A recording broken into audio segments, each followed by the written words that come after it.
Okay, tonight's lesson plan, we're going to go over slow flight, and I'm going to try to do this really quickly and efficiently so that we can get the points across. We have 1, 2, 3, 4, 5, 6, 7 points here, and some pictures, and a quote from Bob Hoover. So let's jump right in. Okay, slow flight, objective. We got our toy model. We want to understand the energy management and the control inputs and the aerodynamics that are happening in slow flight. That is our objective here.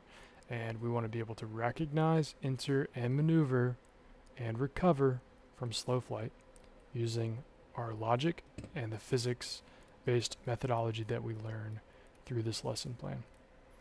Okay, so what is it? We talked about the objective, we want to recognize it. What is it? So,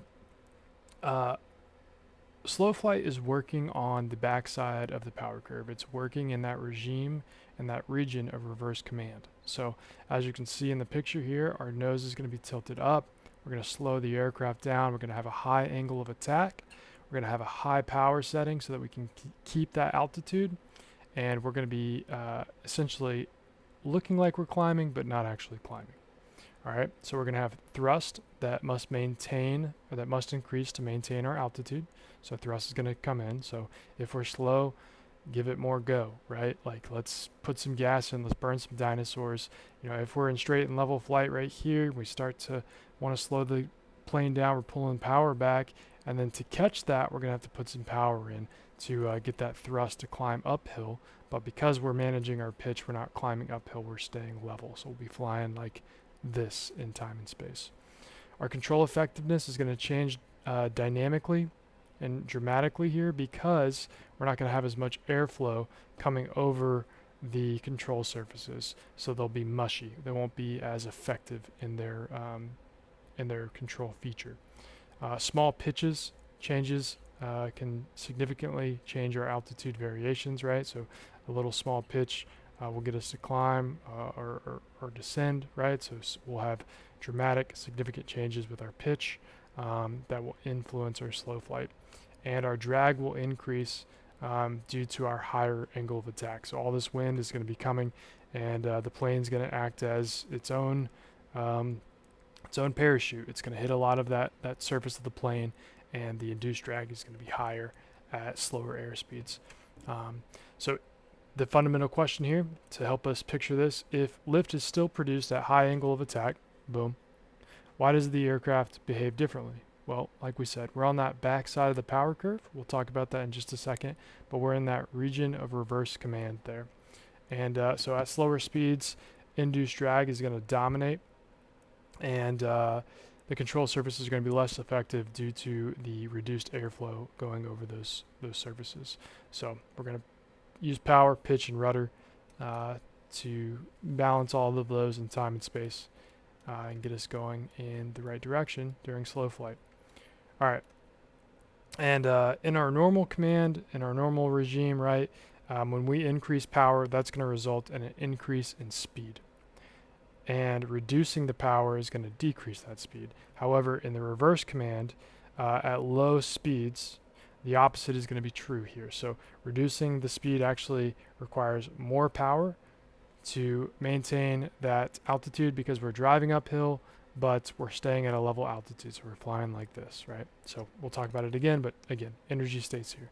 So the relationship between lift, drag, and power. At cruise, the power is used to overcome drag and maintain steady flight. At slow flight, we have to overcompensate with power because of all that induced drag.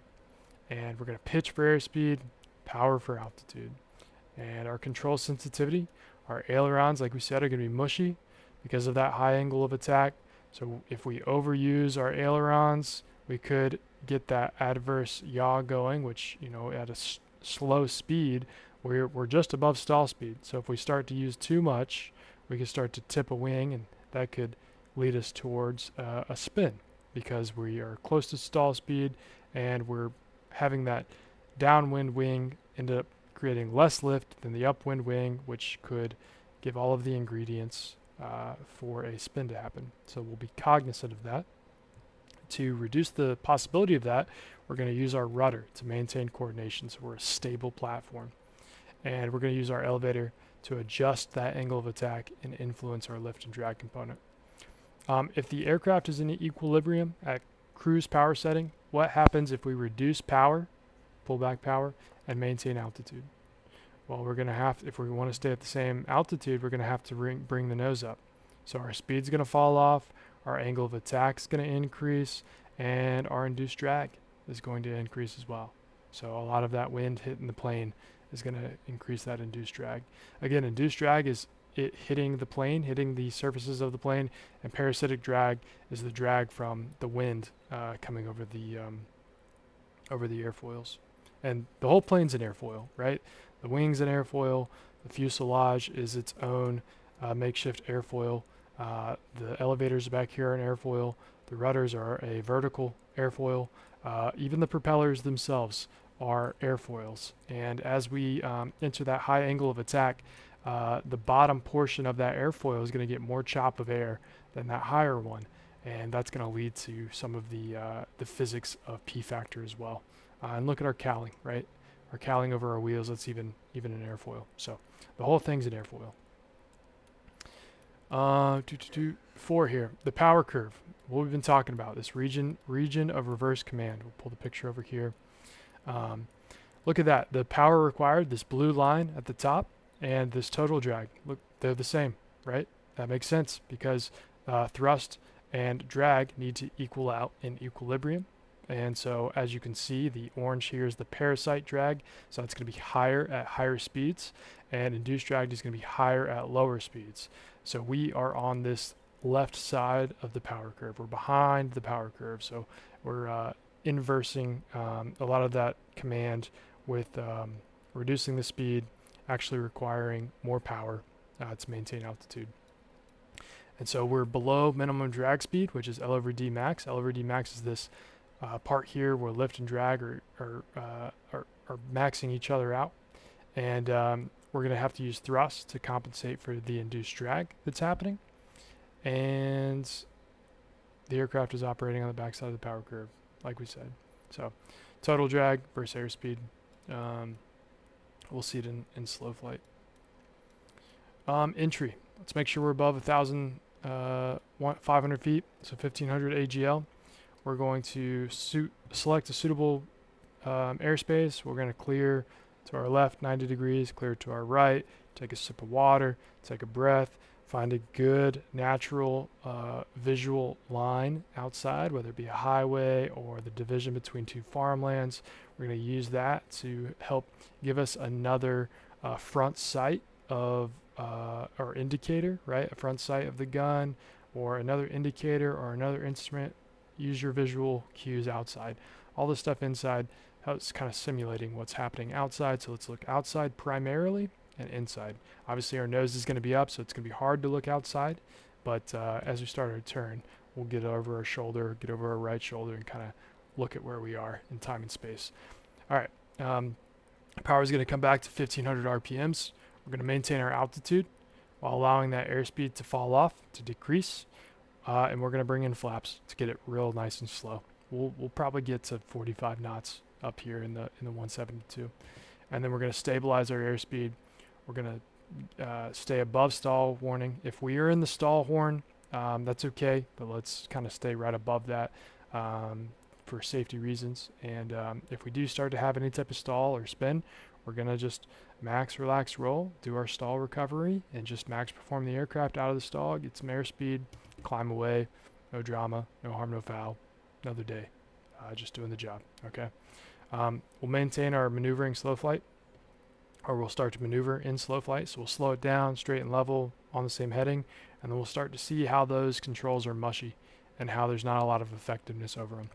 And we'll make gentle turns using our coordinated rudder and our sloppy ailerons to demonstrate the energy trade-offs of what that reverse regime or that region of reverse command looks like. And then to recover, we're going to add power, energy first, burn dinosaurs, give it some gas. If we're slow, give it mo go, like get after it, right? We're simulating slow flight is the approach to landing, so we're going to increase that muscle memory that, you know, if we are starting to recover from any type of thing, we're going to give it gas. We're going to reduce the AOA. We're going to slightly break that drag coefficient. We'll clean up the aircraft, get the gear and flaps up. We have, hanging gear. We're not going to clean those up. They're going to leave those hanging. And then we'll slowly and gradually return to cruise flight. All right. Some common misconceptions: more pitch equals more altitude. Not necessarily. At slow speeds, excessive pitch increases the drag, which can lead to a stall rather than a climb. So we'll be cognizant of that. Rudder is Rudder is incredibly important. We want to maintain coordination because otherwise, if we are slow and up to stall and we start to lose coordination, those are the ingredients for a spin, right? We can't spin if we don't have those ingredients. So we need those ingredients to induce the spin and start that out of coordination maneuver. And so yaw and stability with our rudder is incredibly important. More power equals more speed. Again, not necessarily. If the aircraft is behind the power curve, then we're going to need more power just to maintain that altitude, not to gain speed. Okay, standards: plus or minus 100 feet, plus or minus 10 knots, plus or minus 10 degrees of heading, and 10 degrees of bank. Commercial, a little bit less. And good old Bob Hoover here. If you're faced with a forced landing, fly the thing as far into the crash as possible. Like I've been saying, every landing is a controlled crash back to Earth. We're just managing those physics all the way to the chocks, all the way back to the flight room. We're managing them always, right? That's what we do as good pilots, is we manage all the physics, and we test them out to be test-driven, scenario-based driven, figure it out, see what happens. And that final thought here is, like we just said, every flight's a maneuver. Every flight maneuver is a physics experiment in real time, and slow flight teaches us that controlling an aircraft is really just about managing energy. It's about managing potential and kinetic states, not just about controlling inputs. And here's some good pictures that the FAA has provided. This one I found from a different source, but because we're going to need a lot more power in that area of reverse commands, I can't even say it now. In that region of reverse command, we're going to need more power. So we're going to get a big yaw tendency. That P factor is going to be really, really strong because we're adding in more power. So because we're getting more chop from the bottom side of our propeller, and because our engine is planted in a fixed location, and because we're getting that slipstream around the aircraft, that plane's just going to want to tilt to the left there, and we need to use right rudder to counteract that. And how much right rudder? Well, it depends, right? Let's start with a lot and then bring it out and modulate that to be accurate for how much rudder is actually needed. And that's it. So now let's try to fly it in the sim together, and we'll see how we do. One thing I want to add is, when you are the pilot, I want you to have low tolerances. I know that this is the standard over here, and that's a great standard, but I want you to be fangs out. I want you to be aggressive for the small things. And I'm saying that more so to myself than anybody else. One thing. I wanted to show this. This is a good visual of that P factor that's going to be happening with the vortices across the body and the tail of the aircraft. So that's why we'll need a lot of right rudder. Okay. Again, fangs out, cross-check, quick cross-check. If I'm off altitude, get on altitude. When do you do it? Do it now. When do I do it? Now. Now. 1 second, 2 seconds, 3 seconds. All right.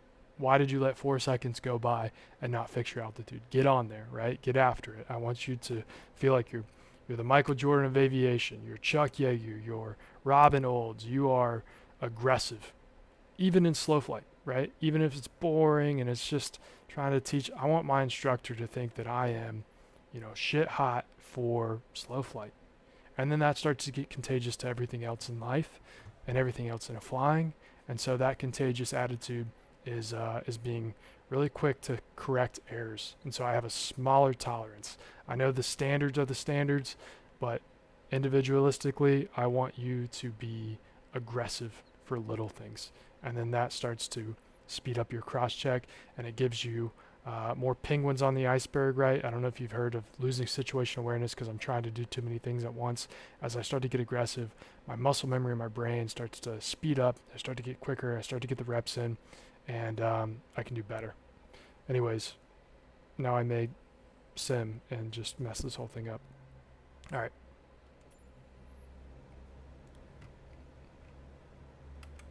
Okay, what's our energy state? We're 90 knots, 92 knots, 1680, and the runway is back behind us. So let's go ahead and do a turn here. We're on an extended downwind. We're gonna slow down. We're gonna do slow flight over the runway so that we have the luxury of showcasing what the slow flight attitude is like. Again, we'll need 1,500 feet in the real world.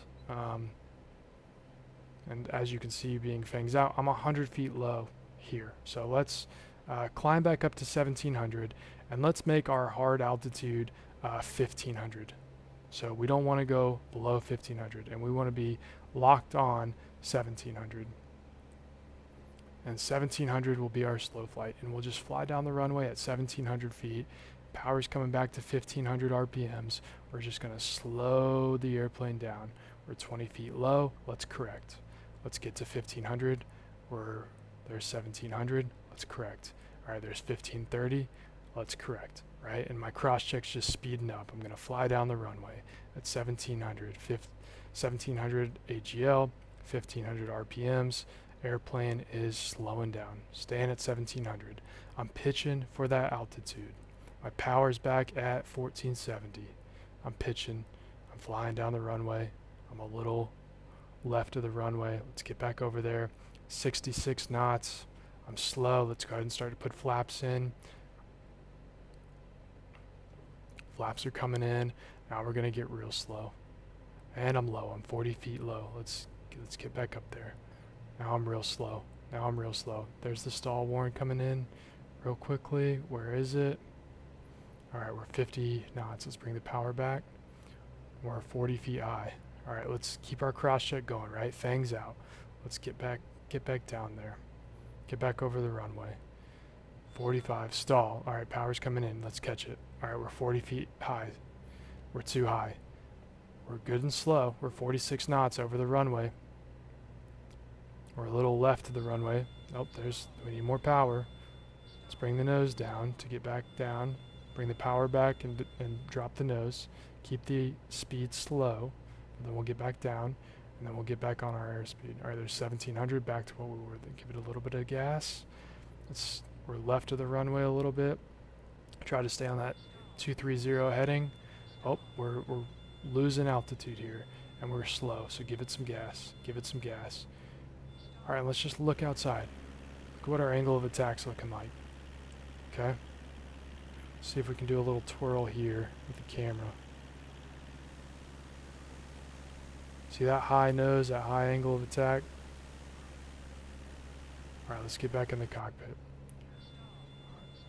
All right, we're on that stall. We'll give it a little more gas. I'm 20 feet high here. Just lower the nose, get back down, bring the power back. Don't gain too much speed. Try to get back on it. All right, now we're starting to get, we've flown the length of the runway plus some. We've got a mile and some change. Let's start some nice little turns, and it's hard to see how mushy the controls are. I'm 50 feet high. Let's get back down. So we'll bring the power back, lower the nose, keep the airspeed, get back down.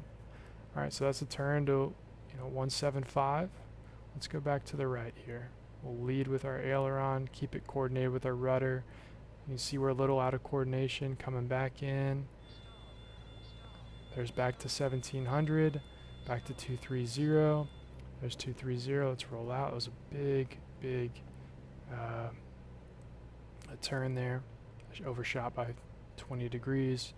And we're back to 230, 1680 on the on the altitude. We're slow still. And just this is the cross check, right? So I'm just speeding it up. I wanna get quicker. I wanna get better. I wanna get more efficient. And I'm doing this so that I can understand the effects and the controls and the physics of slow flight on this region of reverse command. And let's clean up the aircraft. So power's coming into max. It's max, relax, roll. Let's start to climb away. Let's confirm we're climbing away. Airspeed's coming up. VSI's coming up. Starting to lower the nose to continue to get the airspeed. Altimeter's coming up. 1740. Nose wants to stay at that airspeed. Let's lower the nose. We're confirming we're climbing away. We're climbing away. Lowering the nose for speed. Still climbing away. 1550 on the VSI. 1860 on the altimeter. And still fast. We're trimmed pretty slow here, so we'll continue to lower that nose. I know we're climbing though. All right, we're away. So flaps are coming up. That nose wants to drop on you like a big dog when you take that drag out and that flaps up, and the speed's coming up. And there's 85 knots. Let's capture 85 knots. Raise that nose up. Let's just climb out at 85 knots. 2000. Climbing 2500. Lower the nose to capture 85 because I'm getting a little slow here. And that's slow flight, climbing away. All right, this is a great exercise, good experience, and speeding up our cross check.